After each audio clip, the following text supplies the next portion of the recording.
Hi guys. तो gas हमारा 6 number complete हो गया है आपका एक्सरसाइज 13C का। तो अब हम करेंगे 7 नंबर। तो चलिए स्टार्ट करते हैं। आप 3D चैप्टर निकाल लीजिए, एक्सरसाइज 13C 7 नंबर। ठीक है। तो यस, मेरा नाम है शंकर गुरुम और आप देख रहे हैं ओ लर्निंग पॉइंट। तो चलिए स्टार्ट करते हैं 7 नंबर से। हमारा चल रहा है एक्सरसाइज 13C, है ना। हम 6 नंबर तक कंप्लीट कर चुके हैं, देख सकते हैं आप।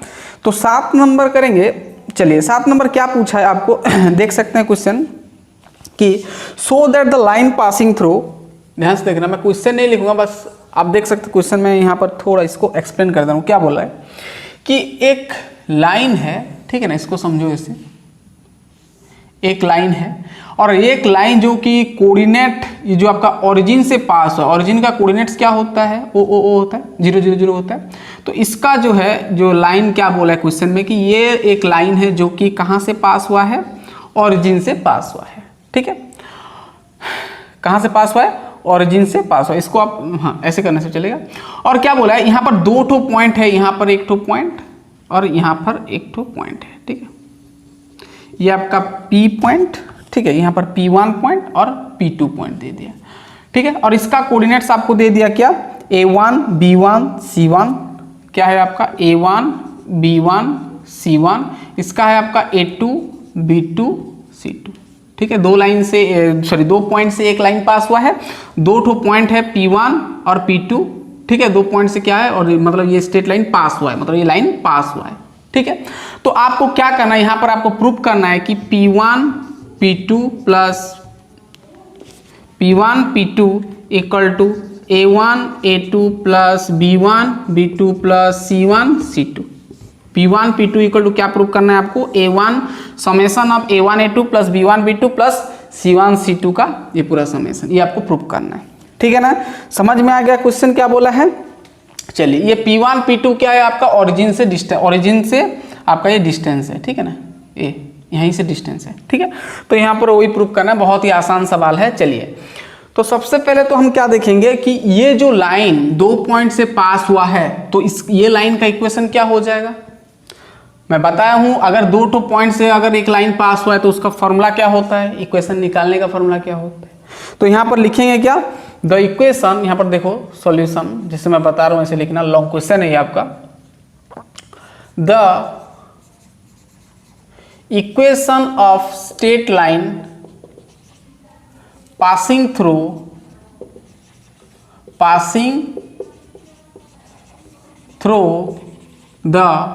थ्रू टू पॉइंट्स क्या क्या है, एक है आपका A1 B1 C1 and A2 B2 C2। अगर 2 पॉइंट से पास हुआ है लाइन तो उसका हम क्या कैसे लिखते हैं, उसका इक्वेशन क्या हो जाता है, देखो द इक्वेशन, हाँ इज लिख देना, क्या हो जाएगा बताओ तो, x माइनस x1 होता है। यहाँ पर x1 क्या है आपका, A1 है, तो x माइनस A1 बाई क्या होता है, x2 माइनस x1, x2 है आपका A2, तो A2 माइनस A1। ठीक है, ठीक उसी तरह y माइनस y1 आपका क्या है, ये आपका B1 इक्वल टू क्या हो जाएगा, B2 माइनस B1। ठीक उसी तरह z माइनस क्या लिखोगे यहाँ पर, C1 बाई क्या होगा आपका C2 माइनस C1। ठीक है ना, समझ में आ गया, मैं बता चुका हूँ। चलिए, इतना हो गया कि 2 ठो पॉइंट है, 2 पॉइंट से लाइन पास हुआ है तो उसका इक्वेशन मिल गया आप। ठीक है, अब क्या बोला है, ध्यान से देखना अगर ये तो लाइन कहाँ से पास हुआ है, ओरिजिन से पास हुआ है। अगर इफ इट पासेस, लिखना है यहाँ पर क्या, पासेस थ्रू ओरिजिन, अगर ये ओरिजिन से पास हुआ है देन हम क्या लिख सकते हैं बताओ तो, ये जो लाइन कहाँ से पास हुआ है, ओरिजिन से, मतलब ओरिजिन का कोऑर्डिनेट्स क्या होता है, 0 0 0 होता है। तो यहाँ पर x जगह पर 0, y जगह पर 0, z जगह पर 0 डाल दो तो ये चेंज हो जाएगा आपका। ठीक है ना, इसको आप इक्वेशन 1 दे दो। ठीक है, अब ये चेंज हो जाएगा क्या, x जगह पर 0 डाल दो तो ये आपका minus A1 equal to A2 minus A1 equal to, ये आपका 0 हो जाएगा, तो 0 कट गया, छोड़ो, B1 minus B1 by B2 minus B1, ये आपका z 0 हो जाएगा, तो ये आपका माइनस C1 बाई आपका हो जाएगा C2 माइनस C1। ठीक है ना, क्लियर। चलिए अब ध्यान से देखना, ये सभी में देखो माइनस माइनस माइनस है, तो काट दो सबको, और इसको क्या किया मैं, सबको उल्टा दिया, सबको पलट दिया, ये ऊपर ले आया, ये माइनस माइनस कट गया, छोड़ो इसको। ठीक है, इसको सब उल्टाया मैं, तो यहाँ पर A2 minus A1 by A1 लिखा, equal to B2 minus B1 by B1 लिखा, equal to C2 minus C1 by C1 लिखा। ठीक है, इतना लिखो, फिर हम आगे करेंगे। चलिए ध्यान से देखना, हमको ये प्रूफ करना है, ये इक्वल टू ये। ठीक है, हो गया इतना। चलिए इसको मैं मिटाया, रुक जाओ। चलो अब यहीं से हम कर लेते हैं। देखो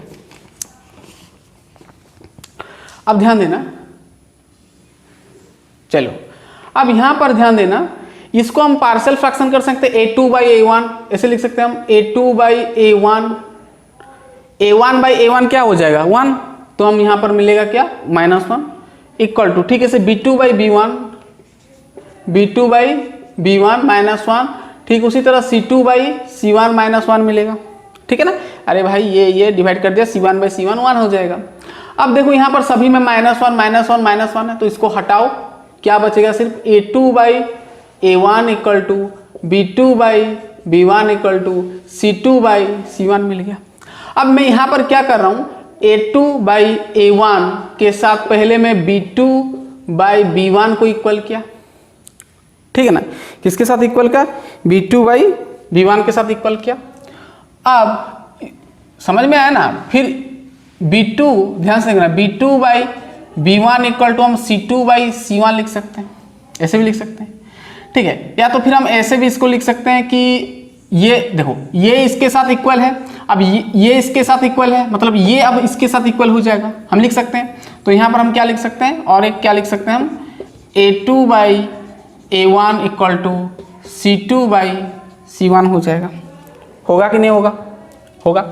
अब यहाँ पर हम ऐसे लिख सकते हैं B1 A2 और A2 B1 लिख सकते हैं हम, रुक जाओ, A1 B2, ऐसे हम इसको लिख सकते हैं A1 B2, देखो A1 B2 minus A2 B1, अरे A2 B1 इधर लिखोगे, फिर इसको इधर ले आओ तो माइनस हो जाएगा, तो मैं डायरेक्ट कर रहा हूँ A2 B1 इक्वल टू हम 0 लिख सकते हैं। ठीक है ना, अब ठीक उसी तरह यहाँ पर देखो B1 C2, इसको हम ऐसे लिख सकते हैं B1 C2 minus B2 C1, अरे ये इधर मिलेगा, इसको फिर इधर लाओगे तो माइनस हो जाएगा, तो मैं डायरेक्ट लिखा B2 C1 इक्वल टू 0। और एक क्या लिख सकते हैं हम यहाँ पर A2 C1 A2, और ऐसे लिख सकते हो A1 C2 minus C1 A2 equal to 0। अब ये पूरा तीनों को मैं इक्वेशन बनाया, कितना, एक था, ये आपका 2। ठीक है, इक्वेशन नंबर 2, इतना हो गया। अब यहीं से देखो कहानी शुरू होता है। ठीक है, हो गया इतना, लिख लो, पहले इतना लिख लो। ठीक है, हो गया, इसको मिटाया भाई, इसको मिटाया। चलो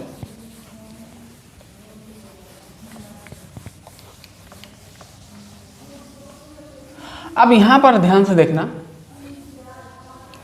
अब ध्यान से देखना, देखो अगर मैं यहां P1 निकालूंगा और P2 निकालूंगा तो कितना आएगा बताओ। तो P1 P2 क्या है, आपका डिस्टेंस है, कहां से, ओरिजिन से है। ध्यान से देखना, अब इसको भी मिटाया मैं, क्या बोला था, ध्यान से देखना, आपका जो ये है, आपका ये सिस्टम था, ये लाइन यहीं से पास हुआ था। ठीक है ना, ये लाइन है। ठीक है, तो यहाँ पर P1 था, यहाँ पर P2 था। ठीक है, आप इसको ऐसे भी ड्रॉ कर सकते हो। ठीक है, ये P1 था, ये P2 था। ठीक है, ये आपका ओरिजिन से अगर इसका कोऑर्डिनेट था A1 B1 C1 था, इसका A2 B2 C2 था। ठीक है ना, अब हमको अगर ओरिजिन से P1 डिस्टेंस निकालेंगे, यानी P1 डिस्टेंस निकालेंगे तो क्या होगा बताओ। तो आप जानते हैं डिस्टेंस कैसे निकालते हैं। ठीक है ना, 2 पॉइंट है, ये आपका 0 0 0 है। अब देखो इसका कोऑर्डिनेट्स ये है, इसका कोऑर्डिनेट्स ये है, तो यहाँ से ये डिस्टेंस निकाल सकते हो। क्या करते हो, x2 माइनस x1 का होल स्क्वायर करते हो, फिर y2 माइनस y1 का होल स्क्वायर करते हो। तो यहाँ पर क्या लिख सकते हैं हम, a1 माइनस 0 का होल स्क्वायर लिख सकते हो। फिर क्या होगा, b1 माइनस 0 का स्क्वायर लिख सकते हो। प्लस C1 माइनस 0 का स्क्वायर कर सकते हो, इसका रूट ओवर करते हो ना, तो ये आपका क्या आ जाएगा, ये आपका A1 square B1 square C1 square का रूट ओवर आ जाएगा। ठीक उसी तरह यहाँ पर क्या हो जाएगा, A2 माइनस 0 का होल स्क्वायर, फिर B2 माइनस 0 का होल स्क्वायर, फिर C2 माइनस 0 का होल स्क्वायर करोगे, इसका रूट ओवर करते हो ना डिस्टेंस फार्मूला। चलो ये आपका क्या हो जाएगा, A2 plus B2 plus C2 square लग जाएगा सभी में, और ये आपका रूट ओवर। तो P1 और P2 का डिस्टेंस मिल गया। अभी हम क्या करेंगे, प्रूफ करेंगे। चलिए इतना हो गया। चलिए अब यहाँ पर देखना हमको क्या प्रूफ करना है, कि प्रूफ करना है कि P1 P2 इक्वल टू क्या करना है आपका, क्या प्रूफ करना था, क्या प्रूफ करना था, A1 A2 plus B1 B2 plus C1 C2 ये प्रूफ करना था। चलो अब मैं क्या क्या दोनों तरफ स्क्वायर कर दिया, तो इधर मैं P1 P2 का स्क्वायर कर दिया, तो इधर भी हो जाएगा A1 A2 plus B1 B2 plus C1 C2 का स्क्वायर कर दिया। ठीक है, दोनों तरफ स्क्वायर कर लिया। चलो अब P1 P2 बताओ, तो P1 P2 P1 ये है P2 ये है, P1 P2 का होल स्क्वायर करेंगे तो क्या हुआ, ये स्क्वायर रूट कट जाएगा, यानी सॉरी ये आपका स्क्वायर कट, ये रूट कट जाएगा। अरे भाई P1 P1 ये है P2 है, दोनों को मल्टीप्लाई करने से क्या होगा, रूट कट जाएगा, तो बचेगा क्या, सिर्फ ये बचेगा। क्या हो जाएगा, A1 देखना A1 square plus B1 square plus C1 square into A2 square plus B2 square plus C2 square. ठीक है, अब देखो इसको, ये जो प्लस है इसको अगर हम इधर ले आएंगे तो माइनस हो जाएगा, तो A1 A2 plus B1 B2 plus C1 C2 का स्क्वायर, इधर क्या बच जाएगा, 0 बच जाएगा। ठीक है ना, हो गया पूरा क्लियर। चलो इसको देखो, ये हो गया ना, हो गया पर सब लिख लिए। चलो अब मैं इसको मिटाया, यहाँ इसको मिटा दिया मैं। चलो अब क्या होगा, ध्यान से देखना। अब यहाँ पर देखो, यहाँ पर एक फॉर्मूला आपको याद करना पड़ेगा, ध्यान से देखना इसको, हाँ ये 0 लिख सकते हो, ध्यान से देखना। अब यहाँ पर देखो, ये स्टेप को और एक बार देखो, यहाँ पर क्या है आपका, क्या है, A1 square plus B1 square plus C1 square है, यहाँ पर है A2 square plus B2 square plus C2 square है, माइनस क्या है आपका A1 A2 plus B1 B2 plus C1 C2 है। ठीक है, अब इसका फॉर्मूला आप जानते हो, आप आगे से पढ़ चुके, ये फॉर्मूला जानते हो ना। अरे भाई इसका याद रखना, A1 square plus B1 square plus C1, इसका फॉर्मूला क्या होता है आपका, ध्यान से देखना, A1 B2 minus A2 B1 का होल स्क्वायर। ठीक है, plus A1 C2 minus A2 C1 का whole square plus B1 C2 minus B2 C1 का होल स्क्वायर। ठीक है ना, ठीक है ना। चलो अब ये स्टेप याद कर लेना कि ये इसके साथ इक्वल होता है, फॉर्मूला सब समझ सकते हो, ये इसका फॉर्मूला है। ठीक है, अब इसका देखो, ये इसका मतलब इसका तीनों का क्या है, वैल्यू 0 0 है, तो 0 हो जाएगा, 0 प्लस 0 प्लस 0 0। ठीक है, तो अब देखना यहाँ पर प्रूफ हो गया हमारा, ये आपका देखो, ये P1 है ये P2 है, तो इसको हम लिख सकते हैं P1 P2। ठीक है, अब माइनस को फेंका उधर तो ये प्लस हो जाएगा, A1 A2 plus B1 B2 plus C1 C2, तो ये आपका प्रूफ हो गया। ठीक है ना, प्रूफ हो गया। बस ये स्टेप आपको याद रखना है, ये इक्वल टू ये होता है। चलिए इतना हो गया आपका 7 नंबर का फर्स्ट। चलिए 7 नंबर का सेकंड क्या बोला है, थोड़ा देख लेते हैं, लिख लिया, इतना हो गया, दिख रहा है। चलिए हो गया, चलिए आगे बढ़ते हैं। चलो हो गया इतना। 7 नंबर का 2 नंबर, 7 नंबर का बी लिखें, क्या है,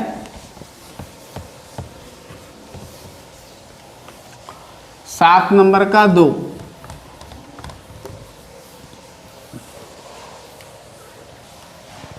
चलिए 7 नंबर का बी क्या बोला है, प्रूव दैट द लाइंस। ठीक है, आपको क्या बोला है, 3 ठो लाइन दिया है, देखो ध्यान से देखना, लाइन का इक्वेशन दे दिया आपको,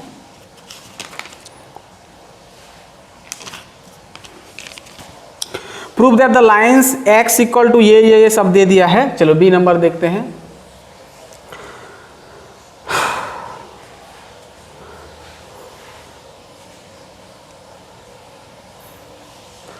प्रूव दैट मैं लिख देता हूं, prove that the line x equal to az plus b comma y equal to cz plus d and x equal to a1z plus b1, ये आपका b1 है, comma y equal to c1z plus d1 are perpendicular if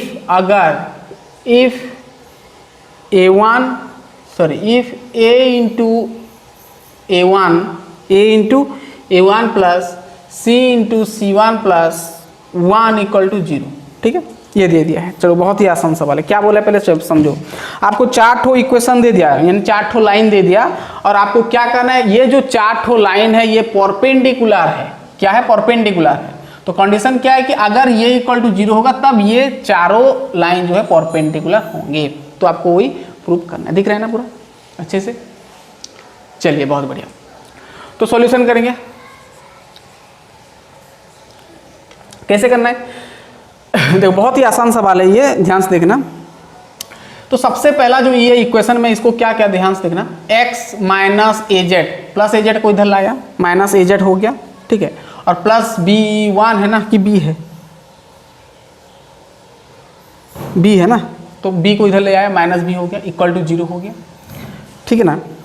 और क्या एक ठो है आपका ये y minus cz minus d equal to 0 हो गया। अब और एक ठो इक्वेशन देखो, x minus a1z minus b equal to 0 हो गया। सब इसको इधर ले आया। ठीक है, और y minus c1z minus d1 equal to 0 हो गया। ठीक है, अब देखो मैं यहाँ पर सपोज माना late L1 M1 N1 and L2 M2 N2 क्या है, be the direction cosines of the given lines. ठीक है, जो भी लाइंस है उसका सपोज क्या है, आपका डायरेक्शन कोसाइन है। अगर डायरेक्शन कोसाइन है तो हम यहाँ पर बिठा सकते हैं, x जगह पर क्या बिठाएंगे, l बिठाएंगे, तो यहाँ पर क्या हो जाएगा, ये दोनों का पहले करना, L1 में, L1 M1 और N1 में करना है। तो x क्या हो जाएगा आपका L1, ये z है मतलब n आएगा, यानी आपका an आ जाएगा। ठीक है, an1 आ जाएगा ना, an1, और b तो छोड़ना है इसको, इक्वल टू 0 हो गया। ठीक है, और एक तो क्या हो जाएगा, ध्यान से देखना, और एक तो हो जाएगा ये आपका y है तो m लिखेंगे, m1 लिखेंगे, माइनस cn1 हो जाएगा इक्वल टू 0। तो ये इसको मैं क्या क्या इक्वेशन 1 बनाया। ठीक उसी तरह ये इसको आप फिर करो, ये क्या है आपका, देखो यहाँ पर लिखना एंड, फिर यहाँ पर क्या हो जाएगा आपका xl है तो l2 हो जाएगा, माइनस ये आपका z आपका n होता है तो ये आपका a1n हो जाएगा, a1 है ना, a1 n2 हो गया। ठीक है, और इक्वल टू 0। ठीक उसी तरह यहाँ पर देखो y क्या है आपका m है तो ये आपका m2 हो जाएगा, और ये आपका माइनस c1 z यानी n2 हो गया इक्वल टू 0। चेक कर लो ठीक है कि नहीं, ये आपका इक्वेशन 2। ठीक है, चलो अब कुछ नहीं करना है, आपको ये दोनों को सॉल्व करना है ना। क्रॉस मल्टीप्लिकेशन प्रोसेस आपको याद है, क्रॉस मल्टीप्लिकेशन करके आप LMN निकाल सकते हो। ठीक है, डायरेक्शन रेशियो निकालना है। तो मैं पहले लिख रहा हूँ यहाँ पर सॉल्विंग इक्वेशन 1, पहले 1 को मैं सॉल्व किया तो मेरे को मिलेगा क्या, क्रॉस मल्टीप्लिकेशन कर सकते हो, क्या मिलेगा L1 LMN में मिलेगा। तो ये तो हमारा L1 M1 N1 में डायरेक्शन रेशियो मिली है, तो L1 क्या हो जाएगा, M1 और N1 हो जाएगा। नीचे क्या मिलेगा आपको, कर सकते हो क्रॉस मल्टीप्लिकेशन करना है, B1 C2 minus B2 C1, फिर C1 A2 minus C2 A1, फिर A1 B2 माइनस C2 1 बता चुका हूँ। तो नीचे क्या मिलेगा मैं डायरेक्ट कर दे रहा हूँ, यहाँ पर मैं कर लिया हूँ, A मिलेगा, 1 मिलेगा, C मिलेगा। ठीक है ना, A1 C मिलेगा।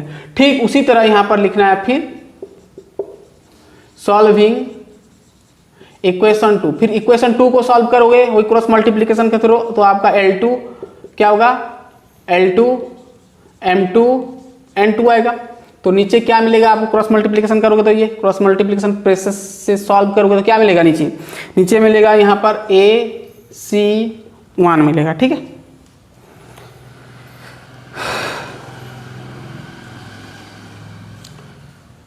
सॉरी ये आपका AC1 मिलेगा, गलत बता AC1 मिलेगा, ये आपका AC1 मिलेगा और यहाँ पर मिलेगा आपको A1 C1 और 1 मिलेगा। ठीक है, यानी आपको जो डायरेक्शन रेशियो, ये नीचे का क्या होता है डायरेक्शन रेशियो, यानी इक्वेशन 1 आपका, इक्वेशन 1 का जो डायरेक्शन रेशियो ये है, इक्वेशन 2 का ये है ना, मतलब दो लाइन का आपका डायरेक्शन रेशियो ये है। ठीक है, तो यहाँ पर आपका जो दो लाइन का डायरेक्शन रेशियो क्या मिल गया, यहाँ पर जो डायरेक्शन, ध्यान से, direction ratios of two lines are क्या क्या मिलेगा, देखो एक है आपका AC1 एंड और एक है आपका A1 C1 और 1। ठीक है, दो डायरेक्शन रेशियो मिल गया। अब मैं बता चुका हूं कि अगर दो लाइंस परपेंडिकुलर है, इसका मतलब वो दोनों का डायरेक्शन रेशियो का प्रोडक्ट का समेशन क्या होता है, 0 होता है। चलो देखो, दो लाइंस का डायरेक्शन रेशियो मिल गया तो हम लिख सकते हैं, क्या लिख सकते हैं, यहां पर लिख सकते हैं कि if the lines are perpendicular then the क्या लिख सकते हैं, the sum of the product of direction ratio, sum of the product of direction ratios is equal to क्या होता है, 0, इक्वल टू 0, पता है ना। अगर दो लाइन का डायरेक्शन रेशियो, अगर दो लाइंस है, दो लाइंस अगर परपेंडिकुलर है, इसका मतलब वो दो लाइन का डायरेक्शन रेशियोज का प्रोडक्ट का फिर समेशन करते हो तो क्या आता है, 0 आता है। कंडीशन याद है, यानी यहाँ पर लिख सकते हो क्या, A1 A2 प्लस, मैं बता चुका B1 B2 plus C1 C2 equal to क्या होता है, 0 होते हैं। अब A1 A2 लिखो, ये दोनों को मल्टीप्लाई कर दो ना, A1 तो A1 plus B1 C1 A1 है, हो जाएगा C1 A1 प्लस क्या हुआ 1 इंटू 1 इक्वल टू 0। तो ये आ गया, प्रूफ हो गया, ये इक्वल टू 0। चेक करना, ये आपका प्रूफ हो गया, चेक करो तो A1 प्लस C1 है ना, हाँ C1 नहीं है, C1 होगा, ये आपका C1 होगा। ठीक है, प्रूफ हो गया, क्लियर। चलिए लिख लें इतना फटाफट, हो गया ना, दिख रहा है, क्लियर दिख रहा है। चलिए बहुत ही बढ़िया, हो गया।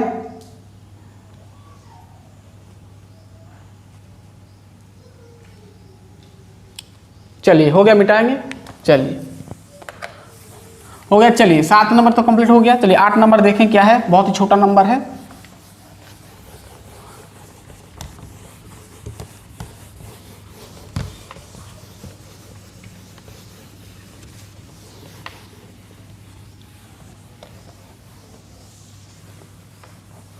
चलिए 7 नंबर कंप्लीट, 8 नंबर देखें। 8 नंबर क्या बोला है, मैं लिख देता हूं क्वेश्चन, रुक जाओ, क्वेश्चन में लिख देता हूं, ध्यान से देखना। Find the points of intersection, find the points of intersection point आपको निकालना है ऑफ द लाइन, आपको लाइन का इक्वेशन दे दिया, x minus 1/1 equal to y plus 2/3 equal to z minus 1/-1, and ये एक लाइन का इक्वेशन दिया, एंड प्लेन दे दिया है, एंड द प्लेन दे दिया, एंड द प्लेन का इक्वेशन दे दिया 2x plus y plus a equal to 9 दे दिया। ठीक है, क्या बोला है कि आपको क्या करना है, इंटरसेक्शन पॉइंट निकालना है कि एक लाइन है आपके पास, सपोज एक प्लेन है आपका और एक लाइन है। ठीक है, तो ये दोनों कौन सा पॉइंट में मीट कर रहे हैं, यानी इंटरसेक्शन पॉइंट आपको निकालना है, ये पॉइंट का कोऑर्डिनेट्स निकालना है। ठीक है, इसका इक्वेशन दे दिया, इसका भी इक्वेशन दे दिया, ये वाला। ये आपका प्लेन का है, सॉरी ये लाइन का है, ये प्लेन का है, मतलब ये प्लेन का है आपका, ये क्या है 2x plus y plus a equal to 9 दे दिया, ठीक है। अब ये आपका लाइन का इक्वेशन दे दिया ये वाला, ठीक है। तो सॉल्यूशन करेंगे बहुत ही आसान। देखो जब इस प्रकार का सवाल आपको देगा तो क्या करना है आपको, ध्यान से देखना। तो आपको जो लाइन का इक्वेशन दे दिया, क्या दिया है x माइनस 1/1 है, तो हाँ 1 equal to y plus 2/3 equal to z minus 1/-1, इतना इक्वल टू सपोज में r ले लिया, क्या ले लिया r ले लिया, है ना। सपोज में ये क्या ले लिया, लेट लिख दूंगा मैं, लेट ये जो दिया था सपोज में इसको क्या कर दिया, r के साथ इक्वल कर दिया। चलो अब मैं यहाँ पर ये जो आपका ये जो आपका पॉइंट है, ये पॉइंट का हमको क्या निकालना है, पॉइंट इंटरसेक्शन पॉइंट निकालना है। तो सपोज मैं यहाँ पर अपने अनुसार ये 3 ठो पॉइंट चूज किया, x y z, ठीक है, कोऑर्डिनेट चूज किया। और वो कैसे आपको चूज करना है, ध्यान से देखना। आपको क्या करना है, देखो ये रॉक में करना है आपको, ये r के साथ इक्वल करना है, फिर ये r के साथ इक्वल करना है, ये r के साथ इक्वल करना है। तो x माइनस, ध्यान से देखना, x minus 1 equal to r हो जाएगा, यानी आपको x इक्वल टू r+1 मिल जाएगा, मिलेगा ना। तो पहले चूज कर लेना यहाँ पर x इक्वल टू क्या, r+1 ले जाना, फिर लास्ट में हम r का वैल्यू डालकर हम पूरा प्रॉपर उसका पॉइंट निकालेंगे, ठीक है। पहले आप यहाँ पर लेट करना है, तो यहाँ पर क्या हो जाएगा यहाँ पर करना है let the intersection point of line and plane r, क्या है सपोज सबसे पहले x का तो मिल गया, r+1 मिल गया, ठीक है ना। फिर दूसरा क्या होगा, फिर y + 2/3 क्या करना है, ध्यान, फिर इसके साथ r के साथ इक्वल करना है। तो ध्यान से देखना, y + 2 क्या है आपका 3 इक्वल टू r है, तो ये 3 को इधर फेंकोगे तो क्या आएगा, y + 2 इक्वल टू 3r, यानी आपका y इक्वल टू मिल जाएगा 3r - 2 मिलेगा, 3r - 2, तो ये आपका 3r - 2 हो जाएगा। और एक तो क्या आएगा बताओ तो, z -1 इधर आओगे तो -r हो जाएगा ना, -r होगा, फिर इधर फेंकोगे तो +1 यानी 1 - r आ जाएगा, 1 - r, ठीक है। तो ये आपका क्या है, आपका ये आपका कोऑर्डिनेट्स हम सपोज किए, ये हमारा प्रॉपर नहीं मिला है, रियल वाला ये नहीं है आपका, हम अपने अनुसार यहाँ पर डाले हैं, ठीक है ना। x यहीं से निकाल कर हम डाले हैं। अब हमको r का वैल्यू निकालना है यहीं से, मतलब r का वैल्यू निकालना है, r जगह पर डाल देना है, तो यहाँ पर जो भी वैल्यू मिलेगा वो आपका इंटरसेक्शन पॉइंट्स हो जाएगा, ठीक है। तो कैसे निकालेंगे r का वैल्यू, चेक करना। अब कुछ नहीं करना है, ध्यान से देखना। अब हमारा जो इक्वेशन है ना, किसका, इसका, अब रुक जाओ, इसको मैं, ये हो गया ना, चलो अब देखो ध्यान से देखना। अब हम r का वैल्यू कैसे निकालेंगे, देखो ये हमारा क्या मिल गया, x, ये y, ये z मिल गया, ठीक है। अब x y z जगह पर कहाँ पर डालना है आपको, ये इक्वेशन में डालना है, ठीक है। तो यहाँ पर क्या हो जाएगा, देखो तो 2 × x जगह पर डालेंगे r+1, फिर प्लस है, y जगह पर 3r - 2 है, और a तो नहीं है, a रहेगा, इक्वल टू 9 है आपका, ठीक है ना। ये a है ना, z है, सॉरी ये आपका z है, a नहीं है आपका, ये क्या है आपका z है। ये +9 को इधर ले आएंगे तो -9, तो आपका z का वैल्यू भी लिख देना है 1 - r, ये -9 इक्वल टू 0, ठीक है। इतना हो गया। चलो अब क्या करना है आपको, r का वैल्यू निकालना है, तो मल्टीप्लाई कर दो 2 × r 2r, और ये आपका 2, ये आपका 3r - 2 + 1 - 9 इक्वल टू 0। चेक करो, 2r 2 हो गया, 3r - 2 + 1 - r -9 हो गया। अब यहीं से आप सॉल्व करोगे तो कितना आएगा, देखना। अब इसको सॉल्व करो, क्या आएगा, 2r 3r 5r से r चला गया, यानी 4r बच गया। अब 2 - 2 + 2 कट गया, और ये -9 और +1 यानी -8 इक्वल टू 0, यानी आपको r का वैल्यू क्या मिल जाएगा, आपका 2, क्या मिल गया आपको 2, क्या मिल गया, r का वैल्यू 2 मिल गया। अब जो r का वैल्यू 2 मिला है ना, तो जो कोऑर्डिनेट्स आपको जो मिला है, ये जो आप कोऑर्डिनेट्स जो सपोज किए हो, r+1 3r - 2 आप लिए हो, इसको सपोज किए हो, तो ये r जगह पर डाल दो, मिल गया हमारा, r जगह पर डाल दो ना 2, तो मिल जाएगा कोऑर्डिनेट्स। सो यहाँ पर क्या हो जाएगा, यहाँ पर लिख दूंगा मैं, इसको मिटाया, चलिए तो क्या लिखना है आपको, so so the intersection points are, क्या हो जाएगा बताओ तो। पहले r जगह पर 2 डालो, 2 + 1 3 हो जाएगा। फिर r जगह पर 2 डालो, 2 6, 6 से 2 चला जाएगा 4 हो जाएगा। फिर r जगह पर डालोगे 2, 1 से 2 चला जाएगा -1, यानी 3 4 -1 आपको मिलेगा। ठीक है ना, बहुत ही आसान है। r जगह पर डाल दिया, r जगह पर 2 था तो यहाँ पर r जगह पर डाल दिया, तो ये हो गया। तो चलिए गाइस इतना दूर हम रखते हैं, 8 नंबर कंप्लीट हो गया है। 9 नंबर से हम स्टार्ट करेंगे, तो पढ़ाई करते रहिए। हम नेक्स्ट लेक्चर में तुरंत मिलते हैं, अभी तुरंत मिलते हैं। बहुत बहुत धन्यवाद।